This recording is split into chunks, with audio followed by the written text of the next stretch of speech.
Hello and good evening or good morning or good night or whenever you're planning to watch this. Ladies and gentlemen, my name, as you might or might not know, is Travis John, and this channel that I've had this channel for many years, for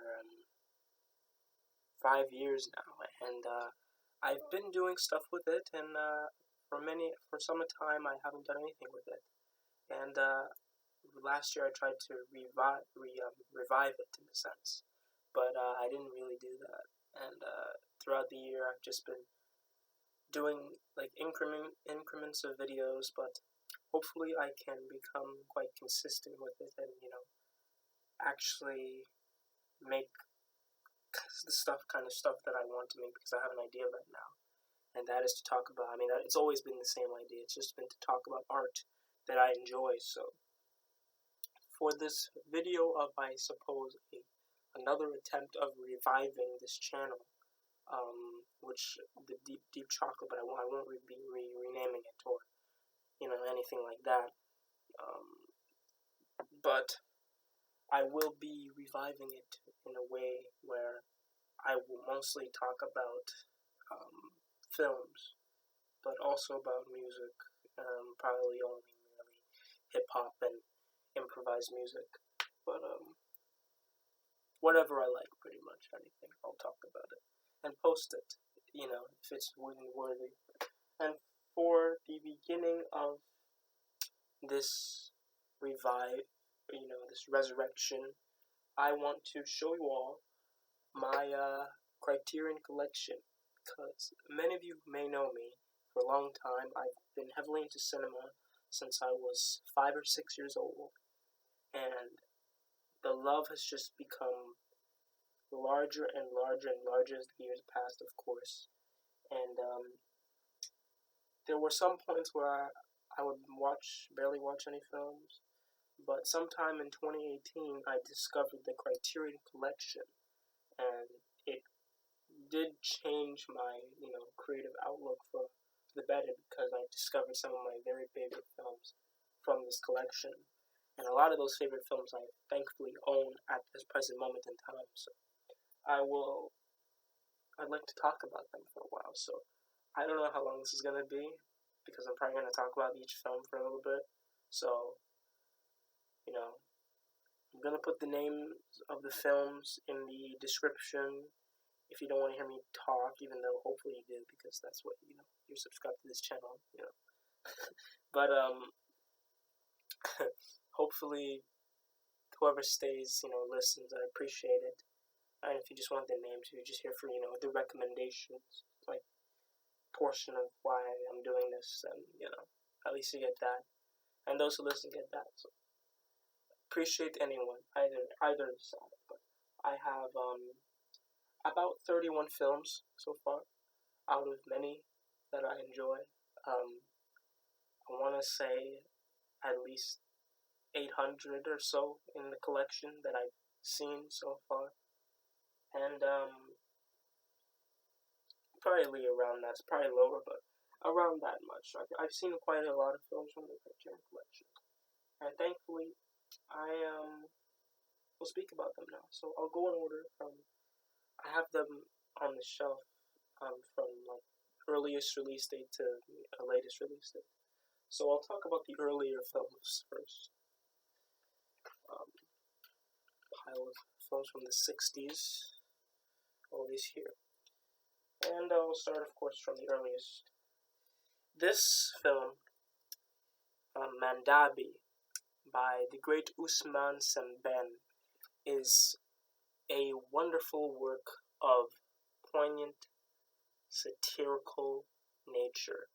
It is a film about a man who receives a money order from his nephew in France, and the man, this is him, Ibrahima Dieng. He lives in Senegal, and the whole film is basically him trying to get this money order. Of course, there are sequences, showcasing the area and the environment of Dakar, specifically Dakar, Senegal, and showcasing like dynamics between him and friends and people. But it all has to do with him trying to gain his money order. And Mandabi is translated to the money order, so that's the name of the film. And it is also the name of the book that it's written, that is based off of, which is also written by Ousmane Sembene. Sorry if I'm butchering his first name. But I love this film because it is so entertaining and so satirical and unpredictable, in the sense that it really ends in a very poignantly tragic way that comes off as it's kind of comedic, but it's very utterly tragic. I will not spoil it, but it is slightly comedic in nature, because it's like something like that can happen to real people in real life, and it's like, oh my gosh, yes, I've been there, to an extent. But it's just the grandeur, the semi-dramatization of the ending, along with the context of the sequences before, of course. But this is an amazing narrative work, amazing showcase of how greed pollutes the world, anywhere in the world, how it pollutes Africa, Senegal, Africa, and how one suffers to even entertain the possibility of completing a simple task as gaining a money order, without realizing the poignancies of having to get such, like getting a birth certificate or getting certain identification that is prohibited or hasn't been given to such people. So it's just a poignant look at that particular part of the system in terms of politics in Senegal. So it's not really a comedy, although it has been called such, but it's more so a poignant look at Senegalese culture in a way that I think is very creative and, like I said, very entertaining. So this is incredible. This Criterion edition is incredible. Wonderful supplements. I won't go over all the supplements. I really am just interested in the film. I mean, I love the supplement feature of Criterion, but I always just love talking about the films.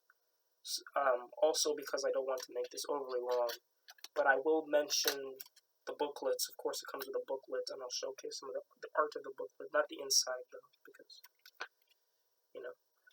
I want to encourage people to buy these products. But I won't go too in depth with each film. I just want to talk about them briefly in a way that doesn't spoil anything. So this film, Mandabi, incredible narrative work, incredible work of poignancy and political prowess. Ousmane Sembene was a big believer in cinema as freedom, as a form of freedom, art, and voicing philosophy. So cinema as philosophy. This is a good example.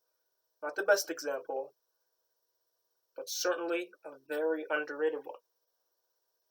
Mandabi. Next up, I just got this recently from the Barnes & Noble sale.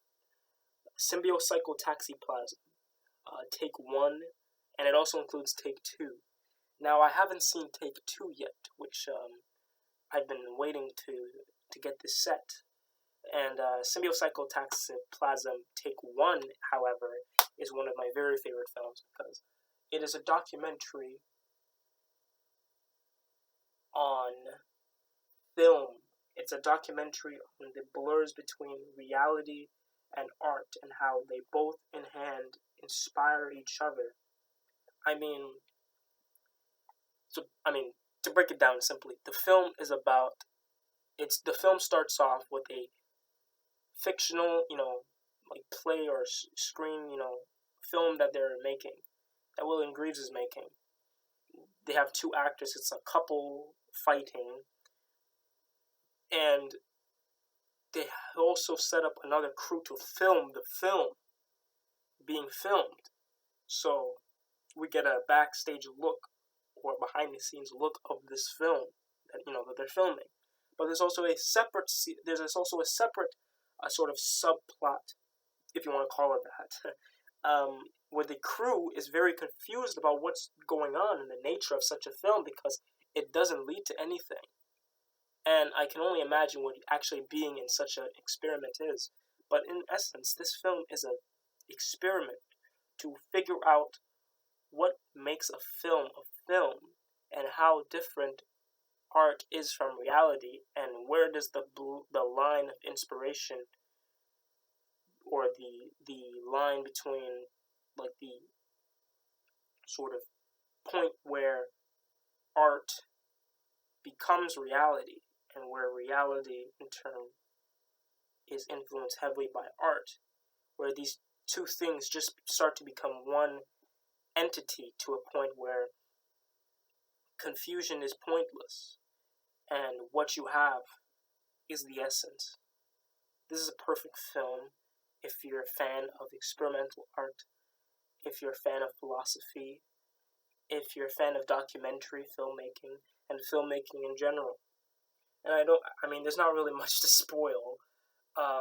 It's more to be watched and experienced. I know a lot of people say that with many films that are experimental, but this is really the best, to be honest with you. I love a lot of experiment. I love, Brackage. I love Shuji Terayama, Caligula, Terrence Nance, Hollis Frampton, Chantal Ackerman, many experimental artists. But none have hit it right as this one. And William Greaves is a genius. Take 2 I haven't seen yet, like I said, so I'm going to watch this later. Symbiopsycotaxisplasm Take 1 and Take 2. Next up is the Monterey Pop. This is an incredible film documentation of this beautiful festival. I watched this and bought this at a time when I was starting to discover the power of the music of this particular period. I mostly got it because I'm a huge fan of Jimi Hendrix. I have been since I got this in 2018. I was a fan of Hendrix before that, but I'm still a huge fan of Jimi Hendrix. And this is still my favorite performance of his. And his favorite live album of his is at the Monterey Pop Festival. Also, the first Criterion I ever got, so this one means a lot to me. And D.A Pennebaker really captures something truly magical here. Although it would have been interesting if Les Blanc directed, a festival film. It would have been even more rich. But let's not compare. Pennebaker's genius. This whole festival is genius. The lineup alone. Hendrix, Joplin, Otis Redding, Hugh Masekela, come on. Ravi Shankar. How can you get wrong? How can you go wrong? This is really my favorite, musical film, probably. Or one of my all-time favorite documentaries, for sure. First Criterion I ever got. Incredible film. Monterey Pop. Also, Criterion has a box set with the separate films of the performances, or the 3 performances. The Otis Redding, Jimi Hendrix, and Janis Joplin. I don't own the box set yet, but I have seen those films. I rented it from a library at one point, so I have seen them. Incredible documentary. Next up is The Color of Pomegranates. Incredible Armenian or Russian-Armenian film by the great king of the Russian experimentalists, Sergai Parajanov, or Parajanov. I usually pronounce it like that, but I'm not sure, to be honest. But this film is incredible. This film really changed my whole perspective on how to tell someone's life. A very unconventional picture about the poet and musician Syed Nova that includes none of his compositions. In fact, doesn't showcase it in any, conventional manner,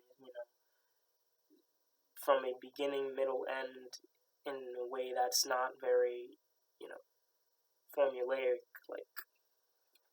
it's not structured in a way where events happen, naturally. It's more like visual representations of certain events and a lot of heavy metaphors in there that when you watch it, you'll probably just be well, I was slightly confused, but I was more in awe with the visual techniques, the filmmaking techniques, the symmetry, huge emphasis on color, the unconventional narrative structure.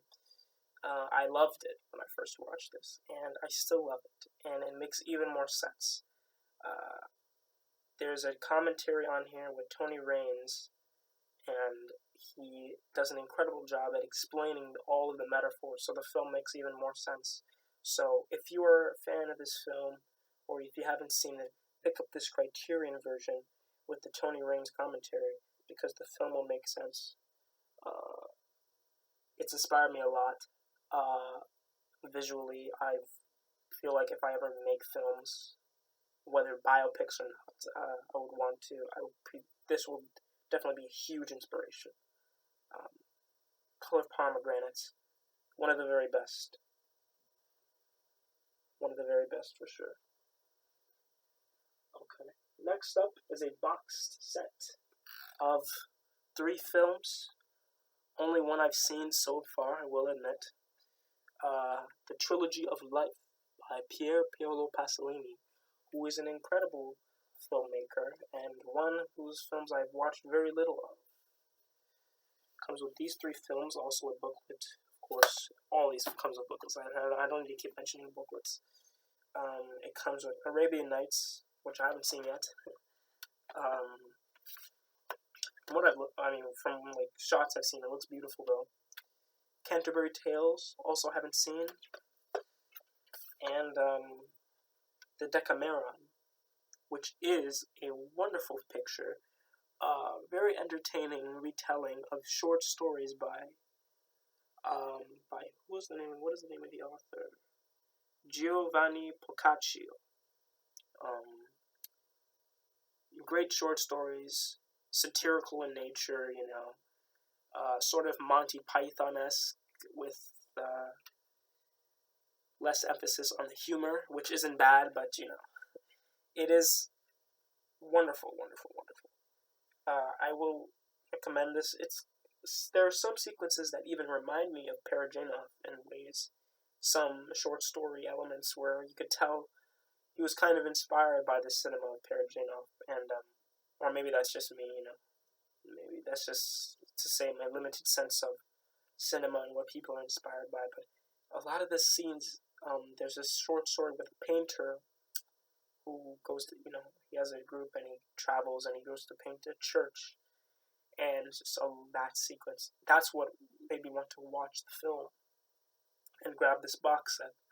The incredible cinematography, but turns out that this film is a lot more entertaining than it lets on, which is really interesting because one of the first Pasolini films I saw, or started, I guess, was Salò, or the 120 Days of Sodom, which I didn't complete because at the time I just didn't feel it was the time. So plus it was just too much, and the fact that the same guy who made something like Decameron or films like these made Salò is very, very peculiar. So peculiar in a very intriguing sense, but wonderful set here. Got this maybe 2 months ago, but I've been waiting to get all my packages so where I can watch them all over again and watch the 2 I haven't seen yet. I haven't seen these, and there's also 2 other films here I haven't seen. Trilogy of Life, by the way, once again, by Pier Paolo Pasolini. Next up is this set, which I got recently as well from the Barnes & Noble. Not the Barnes & Noble. I feel like I said Barnes & Noble a while ago. Unobstructed View, because I'm in Canada. I don't live in America, so I keep saying Barnes & Noble because all I've been watching are, cats from America saying Barnes & Noble sale, so I guess it's just a custom, but I got this from the Unobstructed View sale, whatever you want to call it, probably make a mistake and call it Barnes & Noble, but I'll leave it in because I want to elevate the authenticity. Signyfyin works of Marlon Riggs, wonderful filmmaker, one of the very best, I think, and one of the very best discoveries, creative-wise.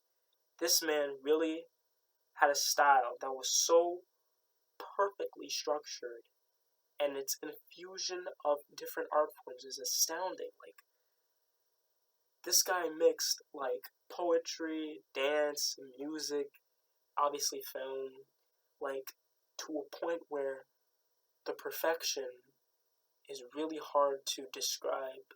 Like, he really knew how to make such perfect documentations of subjects that are very poignant or cannot be like dramatized or anything. And he doesn't. He shows you the whole, and he shows you that in a way. Like, I just love the way his films are formed, and the way he showcases these subjects in a very personal manner. I say personal, like personal in his style. His style is just incredible. Like, that's all I can say, man. Like, Marlon Riggs is a true genius, true revolutionary. And I love this, what it says here.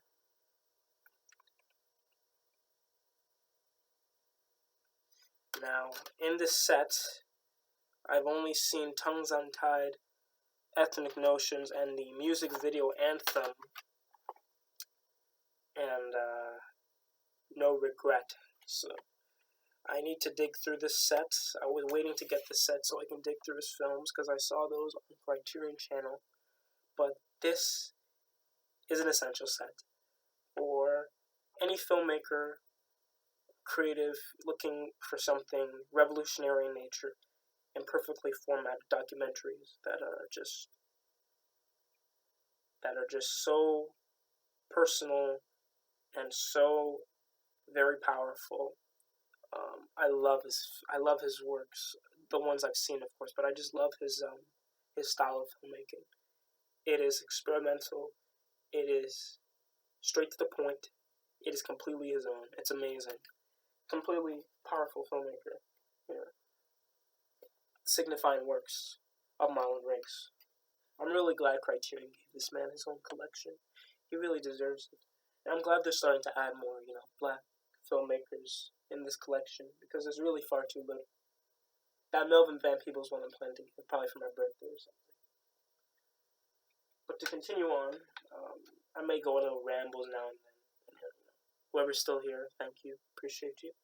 Whoever left, that's okay, I don't mind.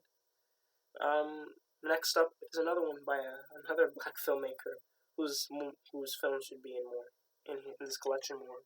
But To Sleep with Anger, one of the very best narrative works I've ever seen. The film uses metaphors in a way that is so philosophically rich to me. It is about a family, a black family, living in... I honestly do not remember, like, specifically where they lived, but they lived in a suburban area in America somewhere. So, Los Angeles, sorry. Sometimes for American films, I tend to forget locations, sorry. Most of the time. But, I mean, I guess just because it doesn't totally matter with this kind of film, the central location, but continuing on, this family in Los Angeles, they have pent-up anger that they've repressed against each other due to certain situations, and when Danny Glover's character, an old friend of theirs, comes, he sort of represents all that evil, all that negative energy, and just subliminally and metaphorically just sprawls it all out of them, all that repressed negativity, all those repressed reactions and things they want to say. Now It's all on the table. And Danny Glover's character, Harry, is used as a vessel for such negative energy. And I won't spoil it, but it gets resolved in a way that I think was a little too over the top and dark, but really incredible. When I first saw this, I was in love with the narrative style, and I was in love with these characters because it is a setting that is a bit relatable to me in the notion that there are many get-together sequences, like family get-togethers, something I can obviously relate to. Family get-togethers are always a pleasure of mine, and something I very much miss during COVID times. So, watching this film was very wonderful in that sensibility, but also from a storytelling standpoint, that this character is a vessel for these situations playing out in ways that are both poignant and both, you have to really notice them. And the way it deals with the relationships and complexities of pent-up anger. To Sleep with Anger, I believe, references that they all sleep with this repressed thoughts and feelings towards each other due to these situations. And when it's finally released, there is a glimpse of solace. Not totally, but a glimpse. And this film's amazing. We're looking forward to revisiting it, maybe at some point soon, for sure. I look forward to revisiting this one. Next one is, and this is by Charles Burnett, if I didn't mention. One of the very best filmmakers, in my opinion. Another one, Mike Leigh's Secrets and Lies, which is my very favorite narrative film. This deals with the complexities of relationships in a way that I never knew you could do, to such a grandeur of realism that I know Mike Leigh is notable for, and I've seen films from him beforehand, but this one really took the cake for me because it was so compelling. The characters all just have one perspective on each other, and another film about pent-up, secrets. And while, unlike Secrets of Lies, it is not it's not destructive. It's not going to tear them apart or end in some sort of near solace. This one ends in a way that it is naturally supposed to.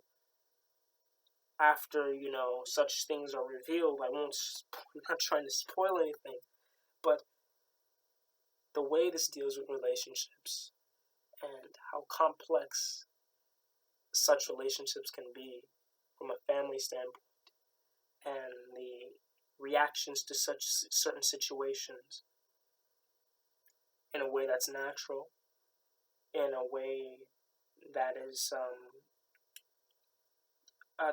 just so impressive in how he captures it. And from a standpoint of a storyteller, this one really blew me away. I mean, to make something so real and so on point and so rich in character and environment and language and relationships. I love this film. And it's been a bit since I've seen it. I mean, not that long, but I want to watch it again because the inspiration, that moment, I was so happy after seeing this because everything had just resolved in a natural, genuine way. And everything just feels like a genuine way with how an actual family, just learning certain information, would deal with such situations. So it really, really is important to me, this film. I love this film. Everyone in this film is incredible. Marianne John Baptiste is amazing. Brendan Blynneth, amazing. The whole cast here really gave it their all, and really the family dynamics here, man. Just if you're wanting to screenwrite, this is the one. This has been a sense of great. This has given me a sense of great inspiration in that field. So thank you, Mike Leigh, as always. I mean, I can thank all of these directors that I don't hear, but Mike Leigh really, he's one of the ones. Next up here is one that I haven't completed yet. There are two here where I started it and didn't complete them because I wanted to watch all these films in order. So I'll complete this one soon, but I was very close to finishing. La Vie de Jésus, by Bruno Dumont, which is one of my also another favorite of mine. Off of this film and some other stuff I've seen from him. But he makes films grounded in its entire environment and reality. Films where things happen not for narrative gain, not for any sense of grandeur or some sort of overarching plot elements to where you gotta think really hard. It is a film where you can just watch and be enriched by the fact that something like this was actually documented in a realistic way, and I just can't help but admire it. Now, I love films like these. I love films that just focus on feeling, an emphasis on nature and environment, rather than storytelling in a traditional sense. So, films like this, stuff by Reygadas, Abbas Kiarostami, I want to say Steve McQueen,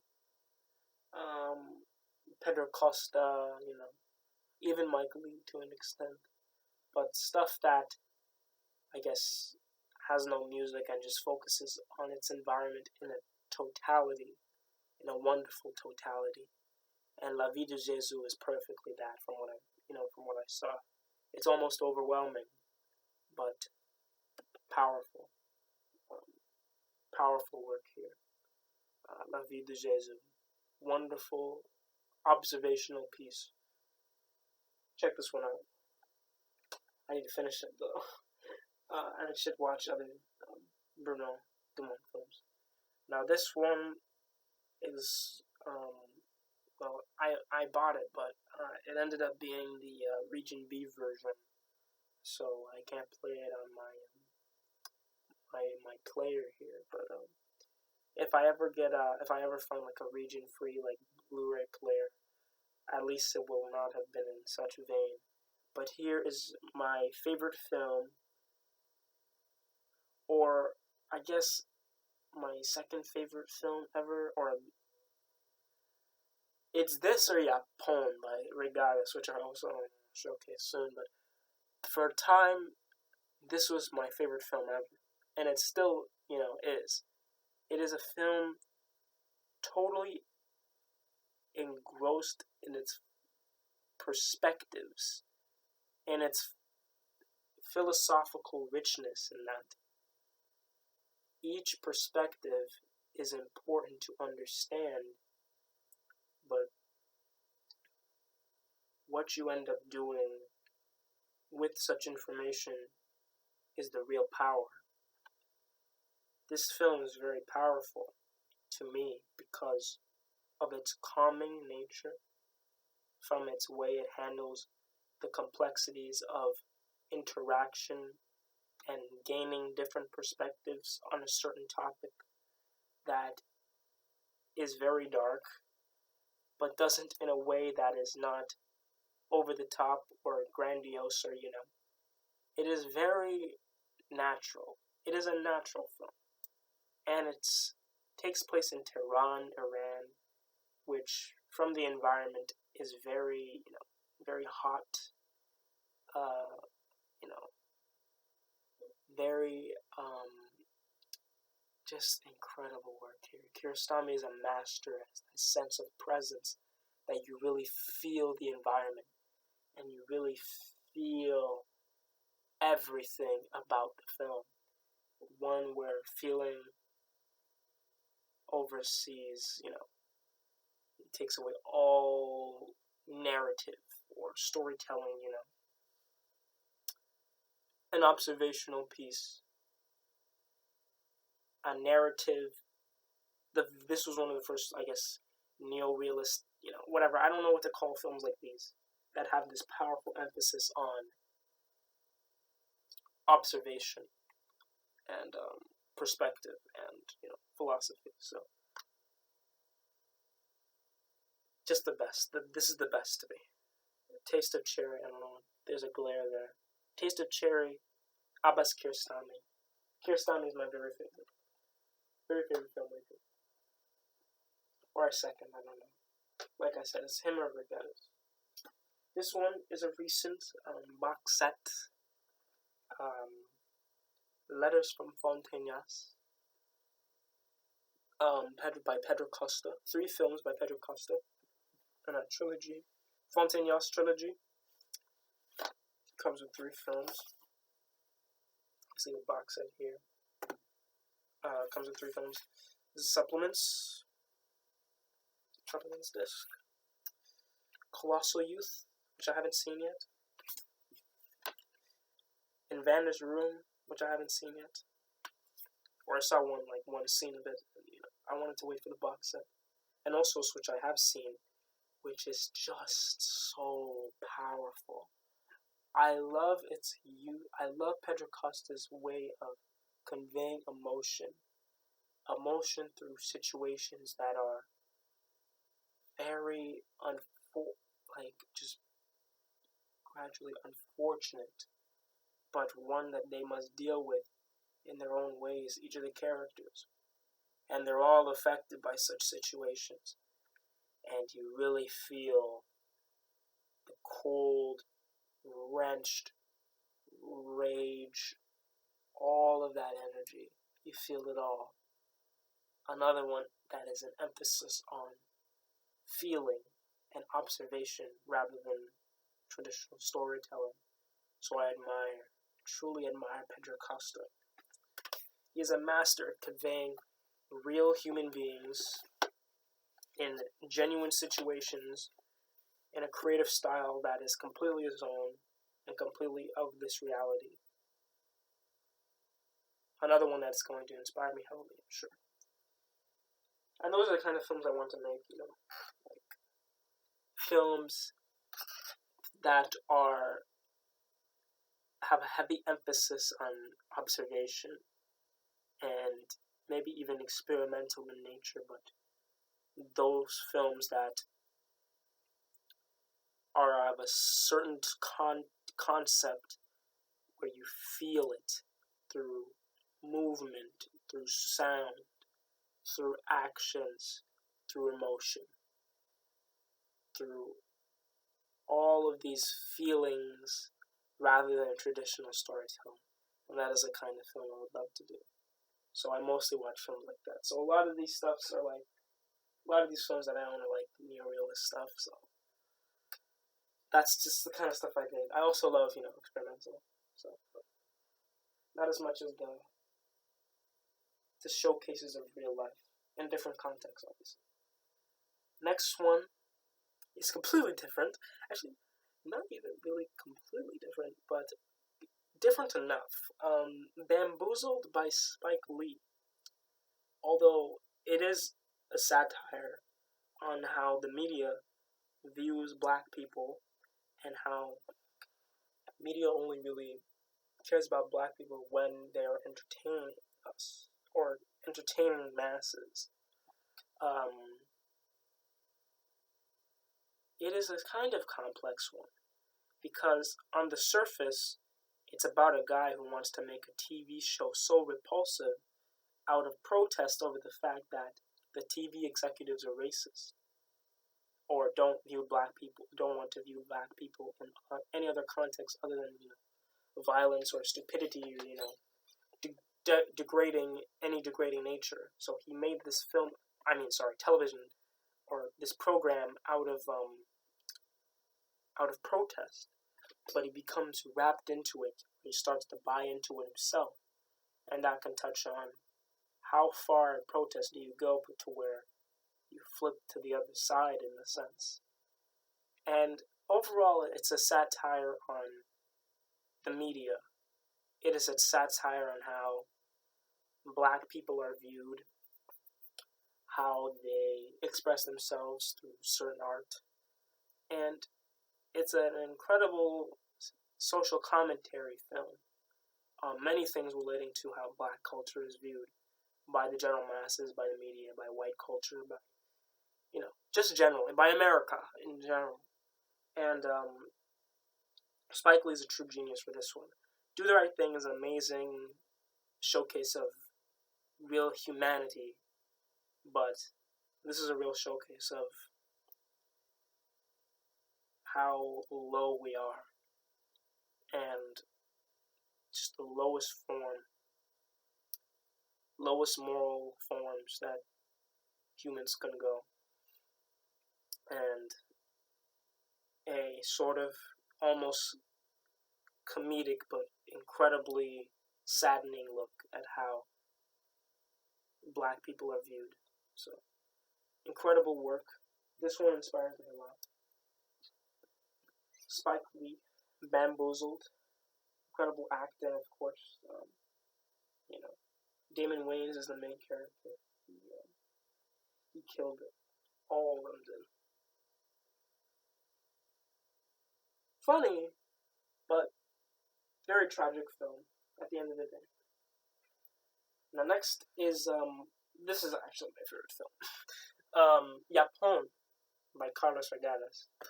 A film about a man moving to a country village in Mexico in attempts to commit suicide, where he finds solace in the things that he realizes he was going to move beyond from. You see basic human needs sort of unraveling themselves in this picture, and through subliminal ways, through very clever ways, and this film showcases a philosophy on a beauty of what we have is so much more powerful than we really let on, focusing on the minuscule, interaction, environment, nature, like emphasis on humanity, and all of these things in a film that is so beyond itself, and so beyond, it is just a perfect showcase of human life, and human connection, and the power of nature, and the power of cinema, and that you can showcase a concept in ways that do not need traditional storytelling. This and Taste of Cherry did that for me. But this one, I just adore this film. Carlos Reygadas has got to be my favorite filmmaker. His style became even more experimental, as the years went on, and he uses a lot of surrealism to add to the emphasis of the reality, basically showcasing reality in a creative way that is beyond me. So check this one out, please do. Out of all of these films, check this one out. Japon, my explanation, not justice, but I'm not trying to make the explanations too long. That's why. So next up is Hunger by the legend Steve McQueen, one of Britain's finest filmmakers.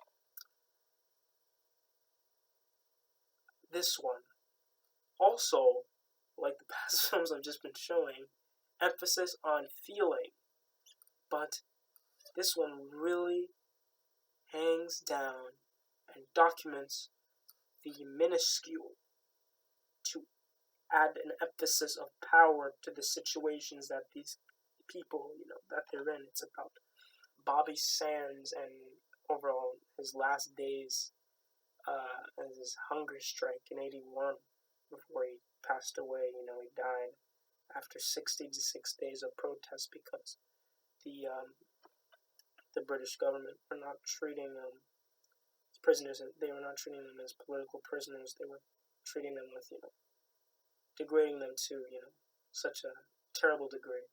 And you really feel the grit and the pain and the terrible nature of a lot of this. And this whole film is a marvel because visually it's at a point that I've never seen. It captures things that I feel are important to capture, to add an emphasis onto the humanity and the terrible nature of such situations. And this is almost an overwhelming watch.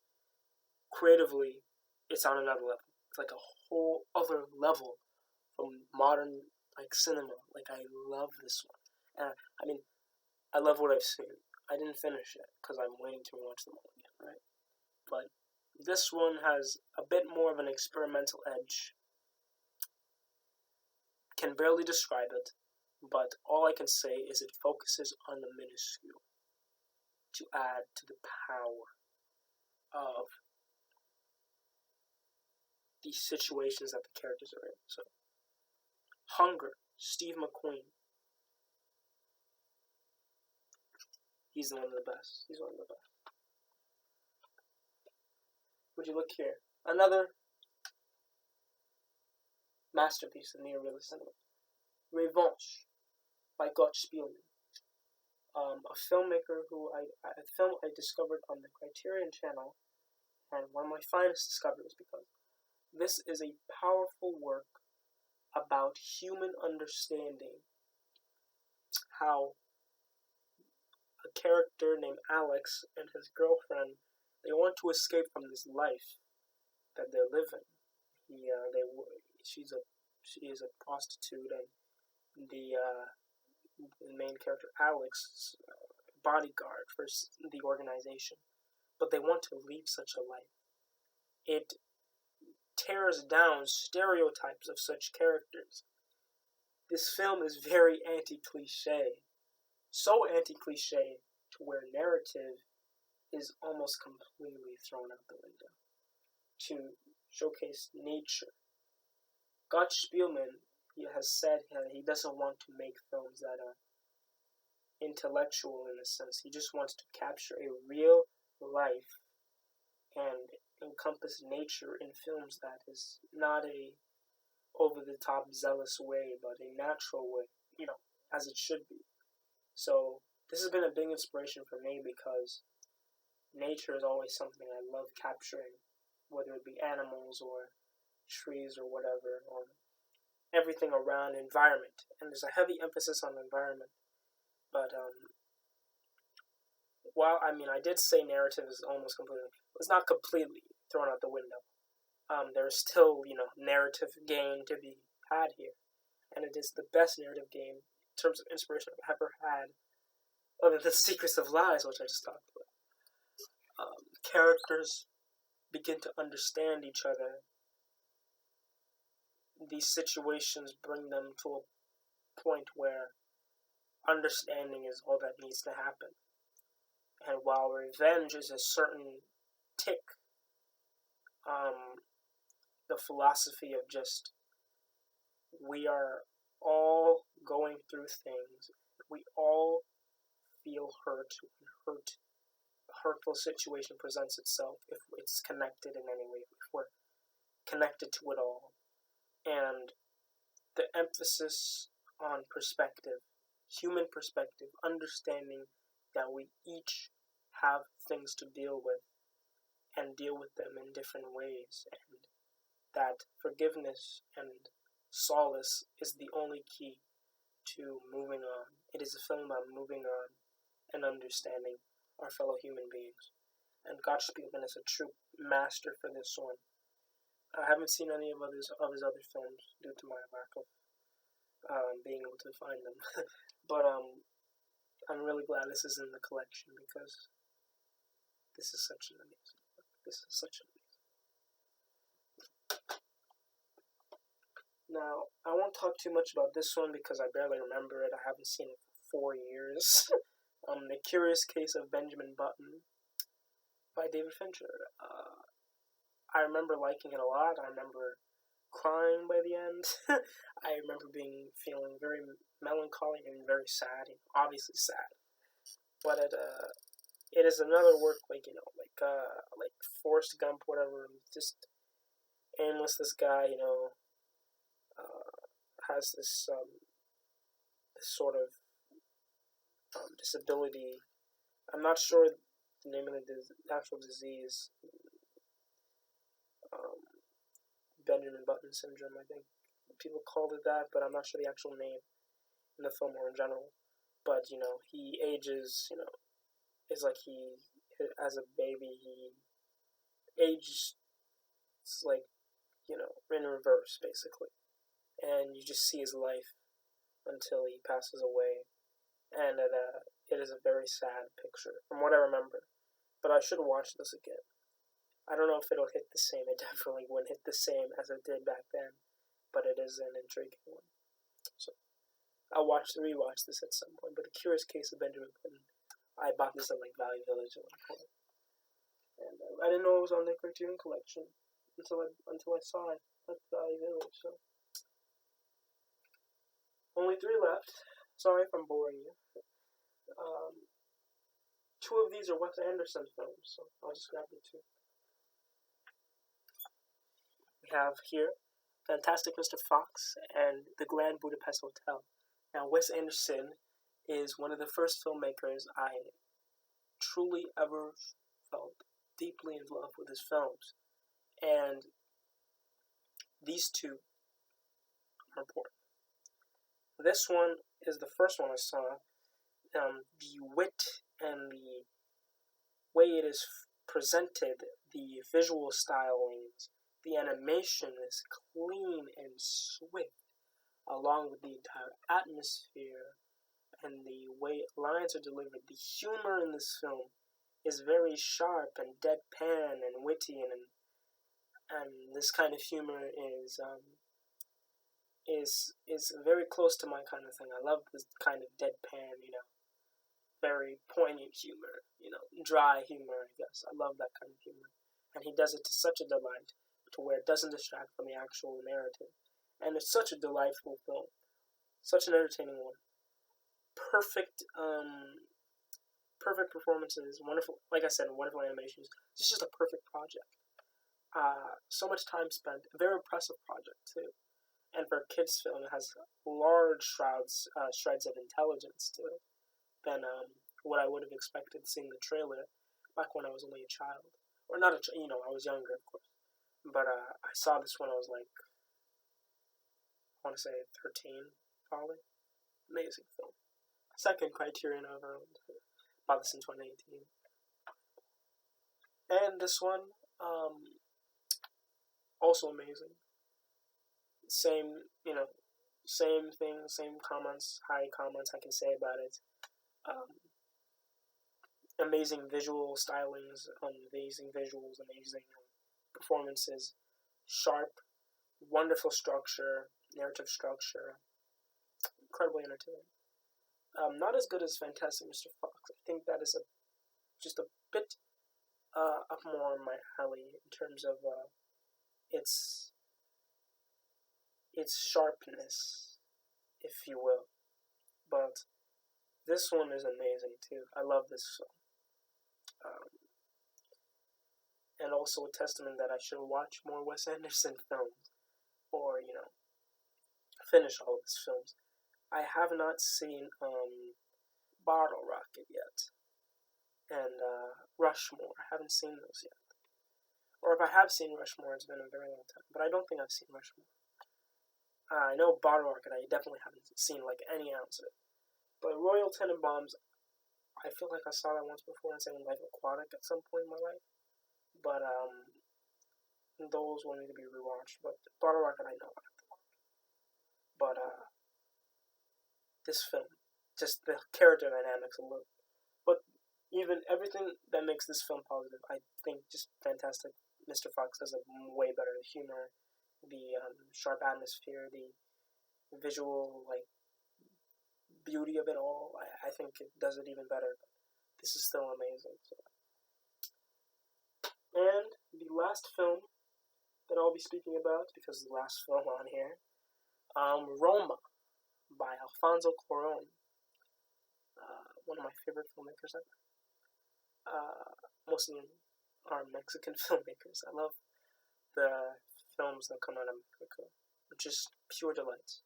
But this is a completely fantastic personal work that I feel like Cuarón needed to make in some way. I know he said he needed to the film he felt he wanted to make and needed to make for a very long time, and is like a dedication to his mother, and the struggles and the perseverance that the main character what is her name, Cleo, yes, that she must face, and how she does it with such ease and such incredible strength. And it's just a testament to how powerful mothers and women are in certain situations, obviously in the context of 1970s, yeah, early 1970s Mexico. So, but that concept of that strength is powerful, and it is wonderful dedication to the mother of Alfonso Cuarón, and a wonderful film in general. I love the black and white sort of styling, and the whole film looks very beautiful and very authentic and very personal. I love when Cuarón makes films like these, where there's huge amounts of passion, and you could feel his style with it. Y Tu Mama Tambien has that too, which is another film by Cuarón that I've seen that is amazing. Just it's had, I guess it is quite almost a relatable picture on a few fronts that I won't say. But Y Tu Mama Tambien, amazing film that I hope to own at some point.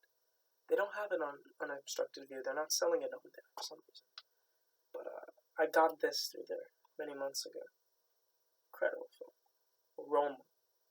One of the very best to come out of the past decade, in my opinion. Just perfect. Just perfect. Alfonso Cuarón. One of my very favorite filmmakers. When he makes something personal, you really just sit down into his mind and just unravel so many things. So, Alfonso Cuarón's Roma. Beautiful dedication. And that, ladies and gentlemen, is my full Criterion Collection at this very moment of time, which at the time of me recording, it is,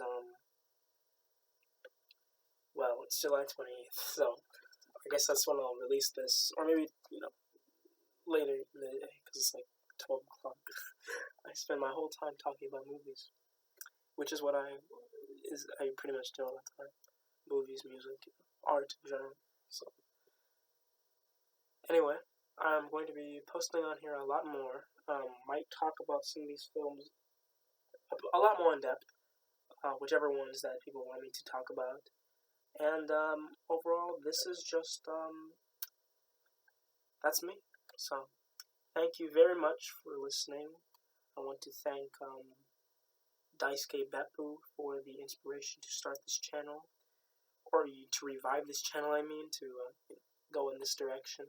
So thank you, Daisuke. Thank you, sir. And thank the great filmmakers who keep inspiring me, and many others, and all the connections I've made through cinema, of course. So thank you all. Have a blessed night, morning, evening, afternoon, whenever you watch this. And I thank you for those who listen. It means a lot. I mean, it means an incredible deal. Thank you very much. More videos soon. Salute.